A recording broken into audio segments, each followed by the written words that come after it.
Olá, eu sou José Henrique Volpi, sou psicólogo, sou diretor do Centro Haitiano de Psicoterapias Corporais, que fica localizado em Curitiba, Paraná.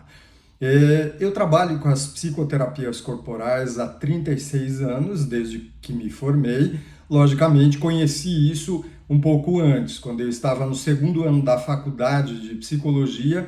Eu recebi uma bolsa de estudos, fiquei na Espanha por um tempo e foi onde eu conheci a bioenergética. A bioenergética era uma das psicoterapias corporais que estava tentando se divulgar mundo afora. E foi lá que eu conheci esse trabalho. Aqui no Brasil ainda era tudo muito precário. E eu, de cara, me apaixonei. Sempre gostei muito da psicossomática, e isso é o que me levou para a psicologia. E eu vi que a corporal ela respondia muito a essa busca que eu tinha também. Então, acabei enveredando por esse caminho e foi quando eu tive a oportunidade de poder conhecer William Reich. E é isso que eu quero trazer para vocês nesse momento, com um tempo bastante curto, uma situação bem reduzida mesmo. Espero que vocês entendam. De antemão, quero agradecer os alunos da Universidade Estácio de Sá de Nova Friburgo, a Cristina Cereja, que foi quem me pediu para fazer essa fala, uma fala bastante curta, e a professora do curso de vocês, Lilian Black. Acho que é muito legal a gente ver que tem pessoas que se despertam ainda no interesse de conhecer Reich e a psicoterapia corporal. Bom, os alunos me passaram um roteiro de perguntas e eu vou tentar me ater a esse roteiro. O primeiro deles é: quem é Reich? Reich foi uma figura bastante polêmica ao longo do trajeto histórico dele, e ainda é. Às vezes, quando você fala para Reich, no círculo de psicólogos, ele é tido como um louco. Infelizmente, é essa a palavra que usa. O cara era pirado, o cara era louco e tal. Mas quando você fala de Reich em outros círculos, mesmo na medicina, as pessoas olham com outros olhos. Ele foi um pesquisador, ele foi um desbravador de algumas questões. E eu acho que nós, como pesquisadores, como profissionais, a gente sempre tem que ter esse olhar também, né? E lógico que a gente não pode esquecer de que o que Reich desenvolveu em alguns momentos da vida dele, da vida profissional, existia um contexto, e esse contexto ele tinha uma época e ele tinha uma situação. É o que a gente vê com Reich.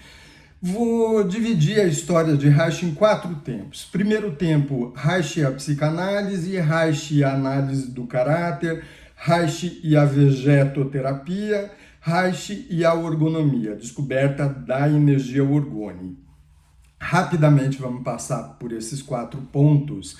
Reich e a psicanálise. Ele foi o psicanalista mais jovem da Sociedade Psicanalítica de Viena.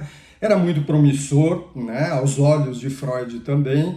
Reich ele enveredou as suas pesquisas para a teoria da libido. A teoria da libido era algo que Freud estava praticamente abandonando na época, não porque não era verdadeiro a teoria dele, sim, era verdadeiro, mas ele foi pegando outros caminhos e olhar para a teoria da libido da forma como ele olhou e como Reich olhou, talvez brindasse Freud com o título de louco também, porque imagine só, lá em 1900 lá no início, 1900, você falar da sexualidade infantil era muito complicado. Falar da sexualidade já era complicado. Hoje, 2024, é complicado ainda. Imagina naquela época.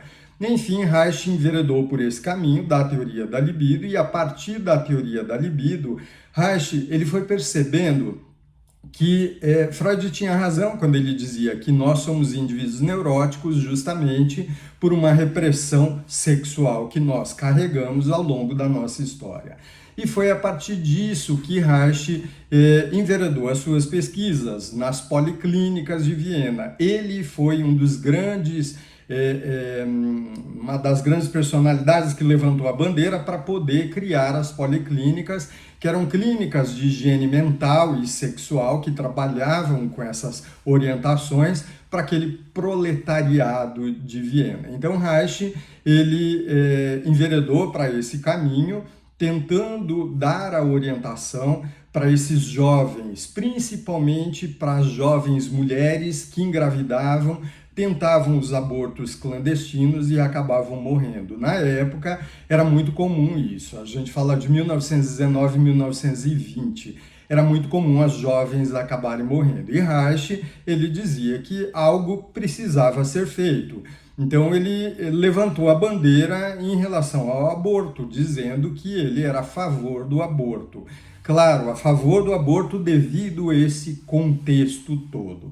As pessoas, às vezes, quando falam de Reich, elas não situam o contexto e elas pinçam alguma questão ali específica e fazem um fuzuê tremendo em cima dessas questões. Então, Reich, ele acabou sendo taxado por muitos psicanalistas da época como um judeu pornográfico, um judeu maluco. Imagina só ele falar sobre essas questões. Enfim, ele focava na questão da sexualidade, justamente para a orientação dos jovens também, os métodos, possibilidades de métodos anticonceptivos, as possibilidades desses jovens não contraírem as DSTs, enfim, uma série de questões. E claro que Reich era o psicanalista mais jovem que frequentava esse círculo de Freud.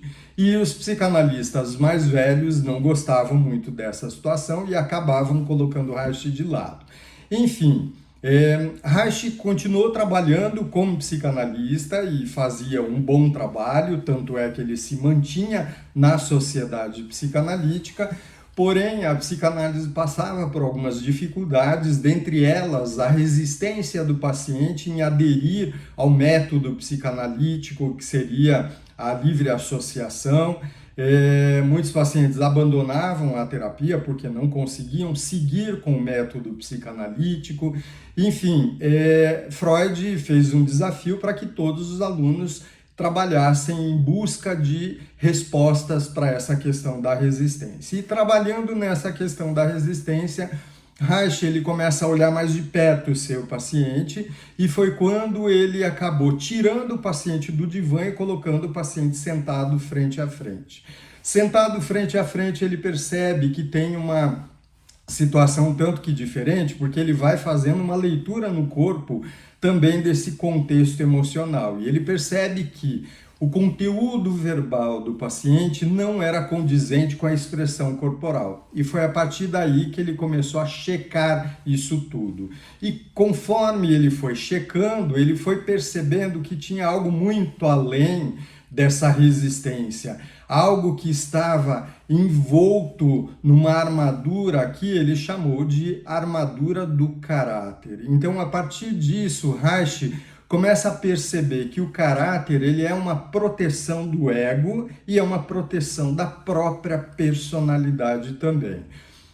A personalidade, na visão reichiana, ela vai se tornar patológica quando esse traço de caráter ele se acentua. Então, de uma forma mais simples, a gente pode dizer que é assim: ao longo da nossa história do desenvolvimento, nós vamos passando por fases desse desenvolvimento. Segundo a psicanálise, fase oral, fase anal, fase fálica, latência genital. E ao longo dessas fases, o bebê sofre estresses, e esses estresses são responsáveis pela fixação da libido em determinada fase do desenvolvimento. E, logicamente, a libido fixando em determinada fase do nosso desenvolvimento traz comprometimentos para a nossa personalidade. E Reich, quando ele olha para a personalidade, ele não olha só no sentido patológico da personalidade, por exemplo, transtornos de personalidade, mas ele vai olhar para uma personalidade que ela não é tão saudável assim, mas ela não é patológica, ela fica no meio termo. Então Reich dizia que uma personalidade saudável seria genital, seria o caráter maduro. Uma personalidade doentia seria uma personalidade neurótica. E dentro dessa personalidade neurótica, nós temos um leque, nós temos um guarda-chuva onde a gente vai inserir os traços de caráter de acordo com os bloqueios nas etapas do desenvolvimento. Como é isso? Se o bebê sofrer um estresse na etapa oral do desenvolvimento, logicamente o bebê vai ter um traço de caráter chamado caráter oral. Não um transtorno de personalidade oral ou borderline, porque na oralidade nós temos o borderline. Mas é um transtorno de personalidade que pode ser leve, moderado ou severo. Se for leve e moderado, a gente fala em traços de caráter. Se for severo, a gente fala em transtornos de personalidade e, logicamente, precisamos da psiquiatria para isso. Enfim, é bem extenso isso, mas Reich, ele foi olhando para essa questão. O fato de Reich tirar o paciente do divã e colocar o paciente sentado frente a frente, de novo, trouxe uma marca. O cara é louco, ele está querendo mudar a psicanálise, onde já se viu um absurdo. Então, ele recebia muitos carimbos, muitas chancelas dessa loucura toda. Outra loucura nessa época é quando Reich dizia que existe uma etapa do desenvolvimento antes da etapa oral, que Freud falava fase oral do desenvolvimento. Reich dizia, existe uma fase anterior, que é aquela etapa do útero, onde o bebê no útero ele já começa a ter a formação de sua personalidade, portanto, todo o estresse que a mãe passar no útero, ela vai passar isso para o bebê também, vai interferir na formação da personalidade e do caráter desse bebê.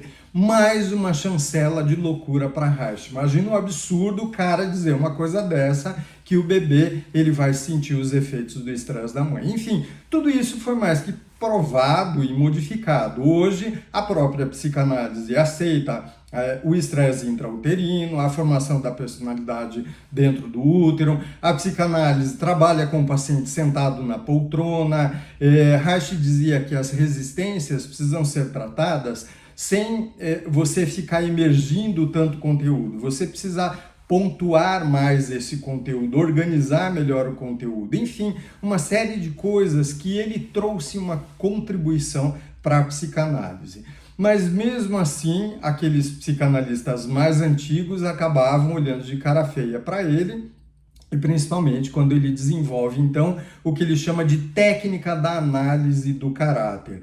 Para analisar o caráter, era preciso fazer toda uma anamnese dessa história do paciente, entender esses traços caracterológicos e, a partir daí, desenvolver um projeto terapêutico. Ou seja, o que nós precisamos tratar do nosso paciente para ele poder amadurecer os seus traços caracterológicos, consequentemente, ele poder se curar daquele sintoma que acaba apresentando.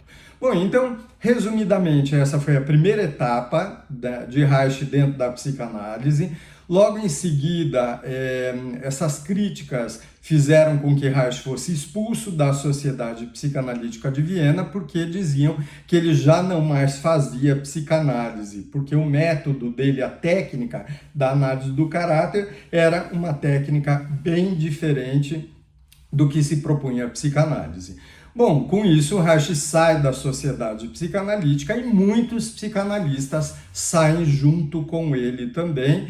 E aí Reich vai se enveredando para outro caminho. Nesse meio tempo, 1933, Reich ele acaba percebendo que esse caráter, essa armadura toda do caráter, a defesa, ela também se mostrava no corpo, ou seja, toda a neurose estava congelada no próprio corpo. Esse é o princípio da psicossomática. A psicossomática, ela acaba surgindo a partir dessa visão também, mas é uma pena porque, de novo, ninguém cita Reich dentro desse processo, sendo que ele foi o primeiro a poder perceber que a neurose está congelada na musculatura do corpo. Então, toda a couraça muscular, que ele chama, que é essa contração toda do músculo, ela contém parte da nossa história, contém as nossas emoções. E a partir disso, Reich começa a pesquisar sobre o sistema neurovegetativo, simpático e parasimpático.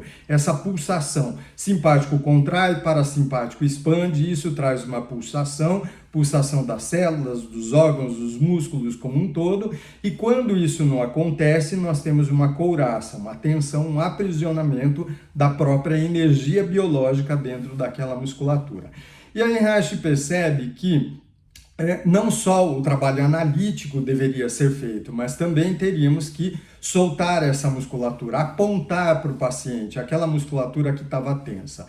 Aí Reich começa a trabalhar com toque no corpo do paciente, com alguns movimentos mais expressivos também, para o paciente colocar para fora a sua angústia. Às vezes o paciente ele começava a falar de uma situação bastante traumática e tinha um pigarro na garganta, por exemplo, e Reich fazia algumas manipulações na garganta e de forma que o paciente pudesse soltar aquilo por meio de gritos, por meio de uma voz mais intensa. E o paciente, quando soltava aquilo, ele se recordava de situações que levaram ele a ter esse comprometimento na garganta também. Então, a esse processo neurovegetativo, Reich junta isso com a análise do caráter e chama então a sua técnica agora de vegetoterapia caracteroanalítica. Ele junta a análise do caráter com o sistema neurovegetativo. Bem, Reich não teve muito tempo para poder desenvolver isso, porque ele continuava em busca de respostas para libido. Que libido é essa? Que energia é essa? Como é que a gente pode medir essa libido? E aí Reich continua enveredado nas suas pesquisas laboratoriais na teoria da libido. Essa técnica da vegetoterapia, Reich posteriormente, ele pede para um de seus alunos, chamado Ola Hacknes, para desenvolver uma metodologia que são exercícios específicos para desbloquear as couraças no corpo. Ola Hacknes acaba não se sentindo à altura do pedido de Reich e pelo próprio pedido de Reich, Ola Hacknes encaminha isso a Federico Navarro, que era um italiano, médico italiano, psicanalista também, que depois se tornou reichiano e que eu tive prazer de ter Federico Navarro como meu professor, supervisor, terapeuta, enfim, foi uma pessoa bastante importante na minha história. Bem, então a vegetoterapia ela acaba passando para Federico Navarro, Reich continua desenvolvendo as suas pesquisas laboratoriais e dentro dessas pesquisas laboratoriais, Reich descobre a energia orgone. A energia orgone nada mais é do que uma energia que está por aí, energia biológica, energia cósmica. E de novo vem a chancela, né? Primeiro lá, imagina o cara tocando o corpo do paciente, trabalhando com esses exercícios, absurdo isso, né? Reich estava inovando isso tudo. Imagine o cara falar de uma energia que é uma energia que move a nossa vida. Se você olhar para a medicina chinesa, eles chamam de Qi ou Qi, a energia da vida. Os hindus chamam de prana, Reich chamou de orgone. É a mesma energia. Então não tem nada de loucura nessa história toda. Talvez a grande preocupação mesmo foi o fato de Reich dizer que ele podia acumular essa energia num aparato que ele chama de acumulador de orgone. Uma caixa simples, feita de madeira, algodão, metal, porque ele dizia que a energia ela tem uma propriedade de atração pela matéria orgânica e ela se repele pela matéria orgânica. E ele fez uma caixa de matéria orgânica, madeira, algodão, e inorgânica, chapa de zinco por dentro. E ele media essa energia, a concentração dessa energia na caixa, e ele provou que existia uma concentração maior de energia dentro da caixa do que fora da caixa. E aí ele colocava os pacientes dentro dessa caixa para poder receber a vibração dessa energia também. Não era nada mágico, era um processo, né, que você vai experimentando. E claro que tudo isso ainda em caráter muito experimental. Mas fato é que continuavam atrás de Reich dizendo que ele era louco e mais ainda, agora dizendo que ele era charlatão. Então, as pesquisas dele foram todas proibidas pelas autoridades. Nessa época, ele foi para os Estados Unidos, achando que lá ele podia ter um espaço maior para as pesquisas, só que ele se deparou com um senador chamado McCarthy, que estava numa era da caça às bruxas, porque existia realmente muita falcatrua nessa época. E aí Reich ele foi proibido de continuar as suas pesquisas.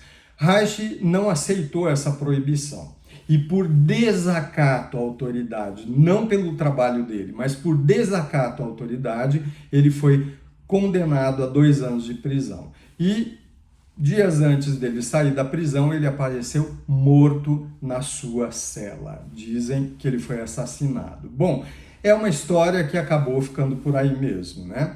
Então, esses foram 4 tempos: a psicanálise, a análise do caráter, vegeterapia e ergonomia. Hoje nós chamamos isso tudo, essa terapia, essa ciência toda, de ergonomia ou de análise reichiana. O nome mais comum hoje da gente usar é a análise reichiana.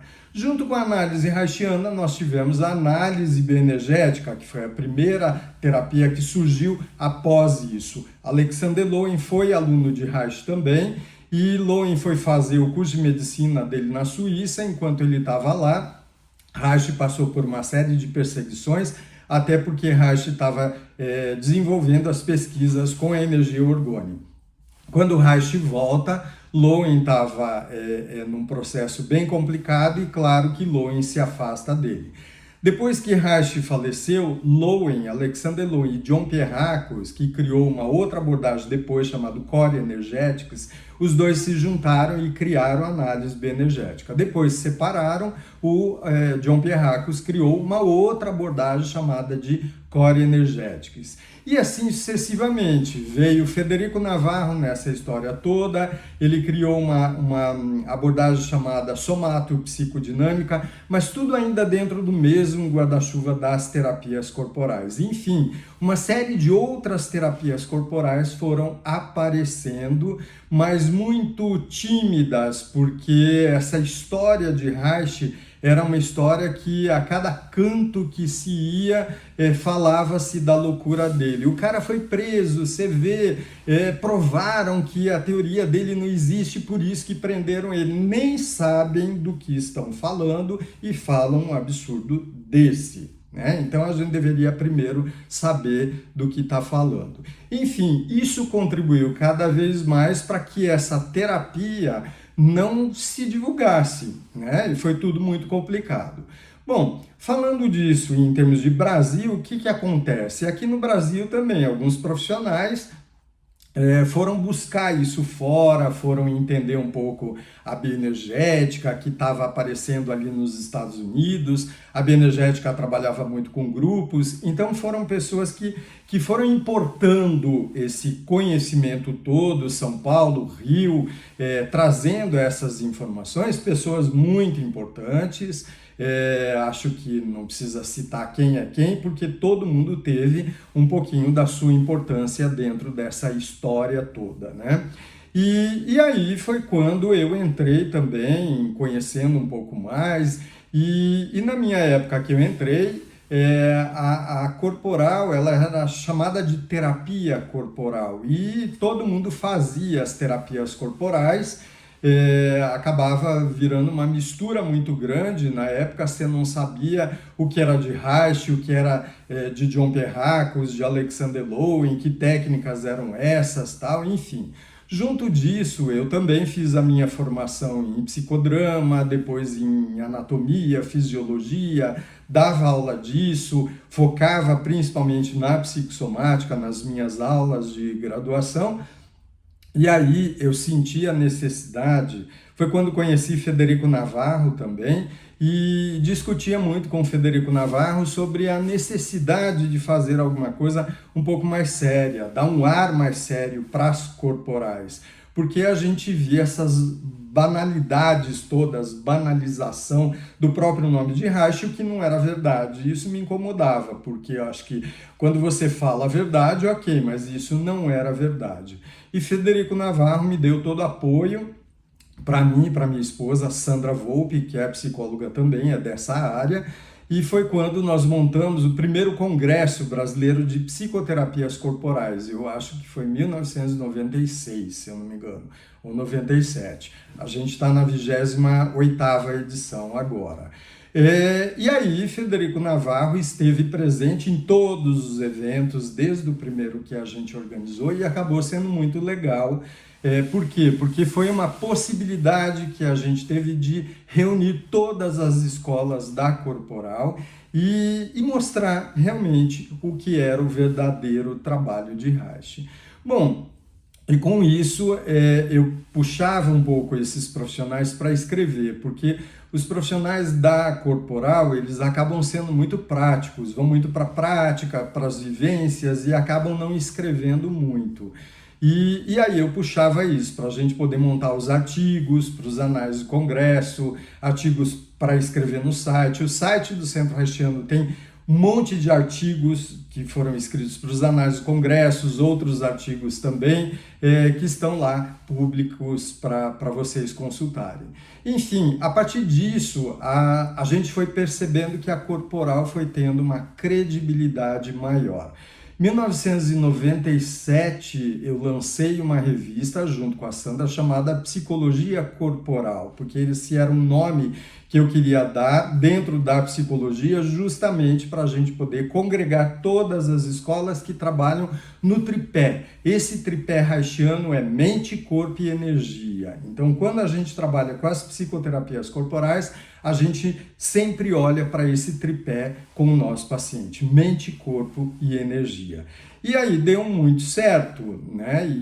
No entanto, alguns anos depois, a psicologia corporal ela começou a se expandir cada vez mais. Hoje é uma disciplina recomendada pelo MEC. Dentro do MEC, as faculdades do MEC, quando faz as listagens, a investigação, eles sempre recomendam a própria disciplina de psicologia corporal para os cursos. Uma das perguntas que os alunos fizeram é por que as universidades removeram Reich da grade curricular e por que vemos tão poucos profissionais ou mesmo professores abraçando essa área. Somos poucos mesmo, justamente por todo esse contexto. As pessoas às vezes têm medo de dizer que são reichianos, e são taxados de loucos, de malucos também e tal. Mas é uma área muito tranquila, nunca tivemos problemas em relação a qualquer coisa a esse respeito. E as universidades removeram, não sei se removeram, mas nós temos aqui no Sul, praticamente todas as universidades têm a psicologia corporal como disciplina. A gente sabe de vários outros lugares do Brasil e a gente vê que assim, depende muito da coordenação. Porque a coordenação responde pela formação do currículo e incluir na grade a disciplina de Reich. E claro que eu acho que é assim, é colocar alguém que realmente saiba ministrar a disciplina e defender a bandeira e mostrar o que é verdade. Porque se você colocar um professor, geralmente é assim, pega um professor de psicanálise para poder ministrar a disciplina de Reich, que é uma pessoa que de certa forma já tem a sua contaminação e logicamente não vai ser a melhor pessoa, a pessoa mais neutra para poder fazer essa defesa. Então eu acho que a gente sempre tem que pesar isso na balança, então não vejo como eu acho que é assim, a universidade perde muito com isso. Infelizmente, não é só a disciplina de corporal que não tem, mas você vê que muitas universidades não têm psicodrama. Eu sou psicodramatista, adoro psicodrama, trabalho com isso associado a corporal. Muitos não tem Gestalt, não tem psicodrama, a gente fica sempre naquele polo, psicanálise comportamental. Muito legal, mas deixa de dar oportunidade aos alunos de conhecerem outras abordagens, até porque tem pessoas que não se identificam com aquela abordagem e vão buscar outras abordagens. Foi o meu caso. Eu me identificava com a teoria da psicanálise, mas não com a prática. E aí, quando eu descobri uma outra forma de trabalhar, muito legal. E agradeço o Freud por isso tudo. Leio muito Freud, uso muito Freud no meu trabalho, mas o meu carro-chefe, ele ficou na corporal e no psicodrama. Então, eu acho que é isso que a gente tem que acabar entendendo, né? Bom, deixa eu ver o que mais. Quais são as especializações que um psicólogo pode fazer para se tornar um terapeuta haitiano? A gente sempre indica a especialização em corporal. A corporal, como eu disse, tem um leque grande. Aqui no Centro Haitiano, nós damos a especialização em psicologia corporal, habilitando o aluno a ser terapeuta ou analista, terapeuta e analista corporal de abordagem haitiana e bioenergética. São os dois focos que nós trabalhamos aqui no Centro Haitiano.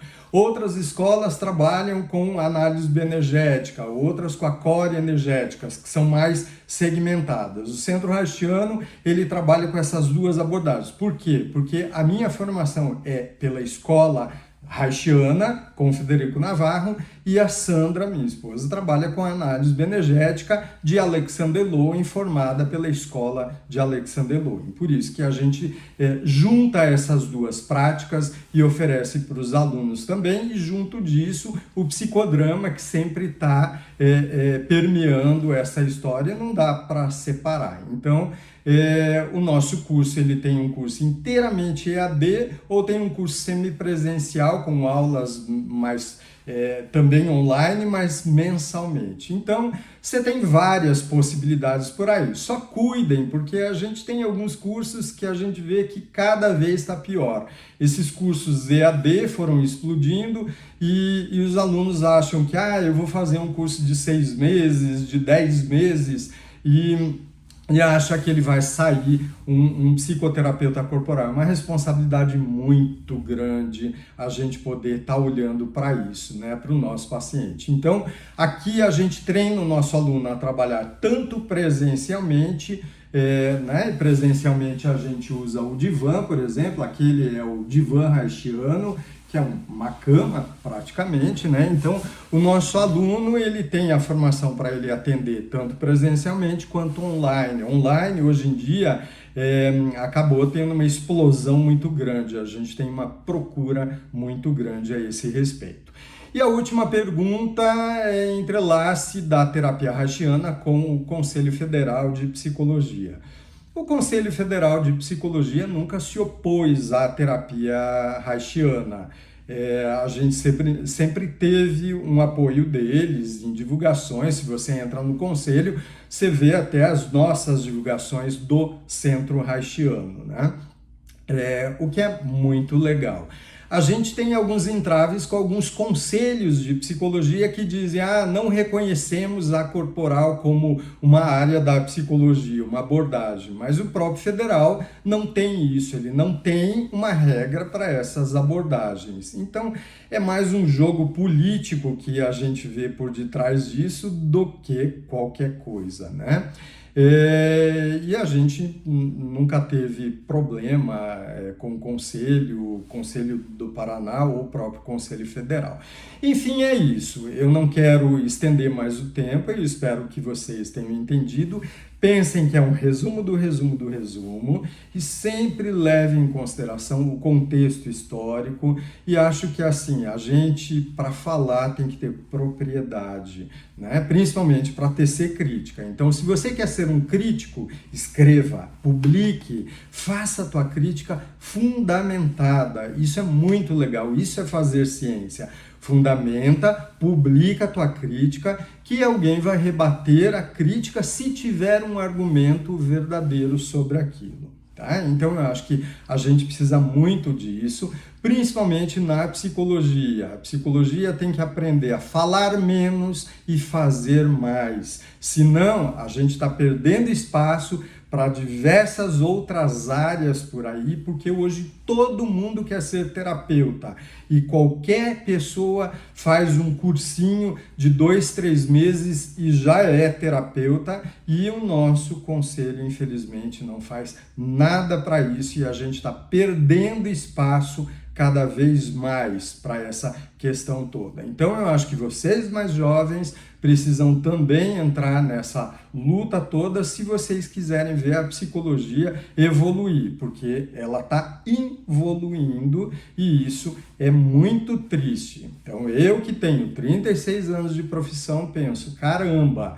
Que judiação, batalhei muito para isso e hoje a minha filha faz psicologia e a gente ficou em dúvida, putz, será que ela faz psicologia? Porque está perdendo sentido, né? Hoje, se você coaching, por exemplo, terapêutico, você pode fazer muito mais coisa do que você ser psicólogo, até porque o nosso conselho, ele fica em cima, ele te proíbe de uma série de coisas e não dá espaço para evoluir, para essas pesquisas todas. Então, tomem cuidado com isso. Beijo grande para vocês, bom trabalho. Até mais.